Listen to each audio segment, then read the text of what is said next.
Friends, మనం హైవేలో driving చేసినప్పుడు లైన్స్ మారే ముందు ఖచ్చితంగా ఇండికేటర్ ఆన్ చేసి సైడ్ మిర్రర్ చూస్తూ ఏ వెహికల్ వస్తుందో చూసుకొని రావాలి.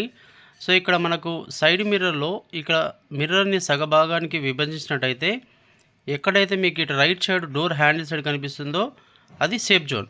సో అక్కడ లాంగ్లో ఉన్నప్పుడు ఇక్కడ సైడ్ కనిపిస్తాయి. బ్యాక్ సైడ్ నుంచి వచ్చే వెహికల్ చాలా దగ్గరలో షార్ట్లో ఉన్నప్పుడు ఇక్కడ కొస్సకు కనిపిస్తుంది. సో అలాంటప్పుడు లైన్ మారద్దు. సో జాగ్రత్తగా మనకు సేఫ్ జోన్లో దూరం ఉన్నప్పుడు మాత్రమే ఇండికేటర్ ఆన్ చేసి మిర్రర్ చూస్తూ ఇలా నెమ్మదిగా లైన్ మారాలి. అండ్ మీరు కొంచెం స్పీడ్గా ఉన్నట్టయితే ఎల్లప్పుడూ ఈ ఫస్ట్ లైన్లో ఉండడానికి ట్రై చేయండి. నెమ్మదిగా ఉన్నప్పుడు మాత్రం సెకండ్ లైన్, థర్డ్ లైన్ పెట్టుకోండి. మీరు 100-120 స్పీడ్లో ఎక్కువ స్పీడ్గా వెళ్తున్నప్పుడు ఖచ్చితంగా మీ ముందు ఉన్న వెహికల్స్కి అట్లీస్ట్ మీరు ఒక 100 మీటర్ల డిస్టెన్స్ అనేది ఖచ్చితంగా మెయింటైన్ చేయండి.